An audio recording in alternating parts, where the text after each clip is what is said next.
Oke, hari ini kita bakal ngupas salah satu sosok paling unik, paling berwarna, dan paling kontroversial dalam sejarah modern Indonesia, Abdurrahman Wahid, atau yang kita semua kenal dengan sapaan akrab, Gus Dur. Nah, pertanyaannya gini, gimana ceritanya seorang kiai yang penglihatannya terbatas, yang terkenal banget sama humornya, bisa tiba-tiba jadi presiden, tapi cuma dalam 20 bulan beliau digulingkan? Yuk kita bedah perjalanan luar biasa Gus Dur. Sebuah kisah yang penuh dengan dobrakan, drama politik, dan warisan yang sampai sekarang masih terus kita bicarakan. Untuk benar-benar ngerti gaya kepemimpinannya, kita harus mundur dulu, lihat ke akarnya. Karena sosok Gus Dur itu dibentuk dari garis keturunan ulama-ulama besar, tapi di saat yang sama, lingkungannya justru menempanya jadi seorang pemikir yang bisa dibilang pemberontak. Coba deh kita lihat perjalanan hidupnya ini, benar-benar nggak biasa kan? Lahir dari keluarga pendiri NU, tapi waktu muda malah dikenal sebagai anak yang saking bosannya di sekolah, sampai pernah nggak naik kelas. Terus waktu dikirim belajar ke Mesir dan Irak, bukannya fokus kuliah formal, dia malah lebih asyik nonton film, baca buku filsafat dari Marx sampai Plato, dan diskusi di mana-mana. Pemikiran kritis inilah yang nantinya jadi senjatanya waktu dia memimpin NU di tahun 1984 dan berani melawan rezim Orde Baru. Nah, soal humornya, ini udah jadi legenda, bahkan dari muda. Ada cerita lucu waktu di Baghdad, dia beli jeroan murah dengan bilang ke penjualnya kalau itu buat makan anjing-anjingnya.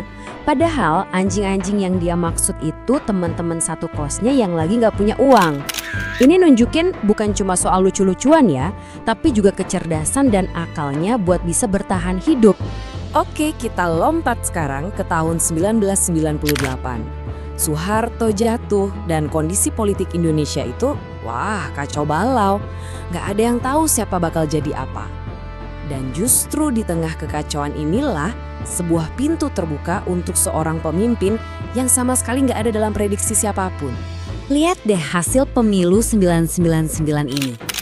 Kalau dilihat sekilas, PDIP pimpinan Megawati kan juara telak ya, 34%. Harusnya secara logika ya beliau yang jadi presiden. Tapi, nah ini kuncinya, zaman dulu presiden itu nggak dipilih langsung sama rakyat. Yang milih adalah anggota MPR. Dan disinilah semua skenario politik berubah total. Tiba-tiba muncul sebuah koalisi partai Islam yang namanya Poros Tengah yang otaknya adalah Amin Rais. Tujuan mereka satu dan jelas, jangan sampai Megawati jadi presiden. Mereka butuh calon alternatif dan pilihan mereka jatuh ke sosok yang paling tidak terduga, Gus Dur. Kutipan ini, wah ini ngerangkum semuanya dengan sempurna. Gus Dur sendiri sadar betul dan malah bercanda. Saya jadi presiden cuma modal dengkul, itu pun dengkulnya Amin Rais. Ini nunjukin betapa dia sendiri kaget dengan kemenangannya yang hampir mustahil, mengalahkan Megawati di voting MPR dengan selisih 60 suara. Sebuah manuver politik yang bikin geger seluruh Indonesia. Oke, sekarang kita masuk ke masa kepresidenannya.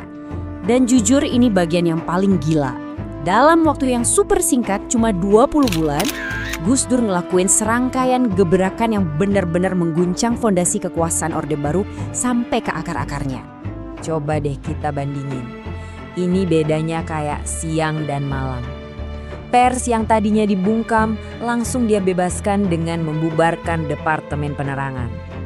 Hak-hak minoritas Tionghoa yang puluhan tahun ditindas langsung dia angkat dengan mengakui Imlek dan agama Konghucu. Dan yang paling berani, dia menantang militer dengan misahin TNI dan Polri, plus nunjuk Menteri Pertahanan dari sipil. Ini tuh bener-bener dobrakan yang nggak pernah kebayang sebelumnya. Tapi, gaya kepemimpinan dia ini kayak pisau bermata dua. Dia sering banget impulsif dan nggak takut konfrontasi. Usul cabut larangan PKI, buka hubungan sama Israel, gonta-ganti menteri seenaknya. Setiap langkah reformisnya, di saat yang sama, juga ngebangun tembok permusuhan. Dia punya banyak musuh kuat yang ngerasa Gus Dur ini terlalu liar dan gak bisa diatur. Dan ya, musuh-musuh politiknya ini gak perlu nunggu lama. Mereka akhirnya nemuin amunisi yang mereka cari-cari dalam 2 skandal keuangan yang bakal jadi pemicu kejatuhan Gus Dur, Bulog Gate dan Brunei Gate. Pertama, Bulog Gate. Ini soal dana 35 miliar rupiah dari Badan Urusan Logistik atau Bulog. Meskipun nggak pernah ada bukti Gus Dur terlibat langsung atau menikmati uangnya, namanya ikut keseret karena kasus ini melibatkan orang-orang dekatnya. Persepsi publik pun jadi jelek, istana dianggap nggak bersih. Terus ada Brunei Gate, soal sumbangan pribadi 2 juta dolar dari Sultan Brunei. Lagi-lagi, masalahnya bukan Gus Dur korupsi buat diri sendiri, tapi soal transparansi. Kenapa dana sebesar itu nggak masuk ke kas negara? Ini menimbulkan pertanyaan serius soal akuntabilitas seorang presiden. Nah, pas DPR mulai nyelidikin semua skandal ini, hubungan Gus Dur dengan mereka udah hancur lebur. Puncaknya ya kalimat nyelekit ini, pas dia nyamain DPR dengan taman kanak-kanak. Buat para politisi di Senayan, ini udah kayak penghinaan yang nggak bisa dimaafin. Udah kayak deklarasi perang.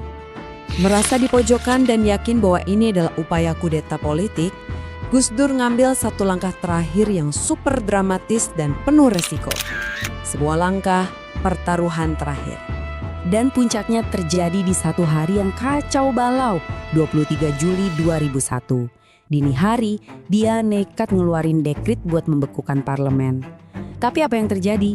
Militer dan polisi menolak menjalankannya. Tanpa dukungan mereka, Gus Dur lumpuh.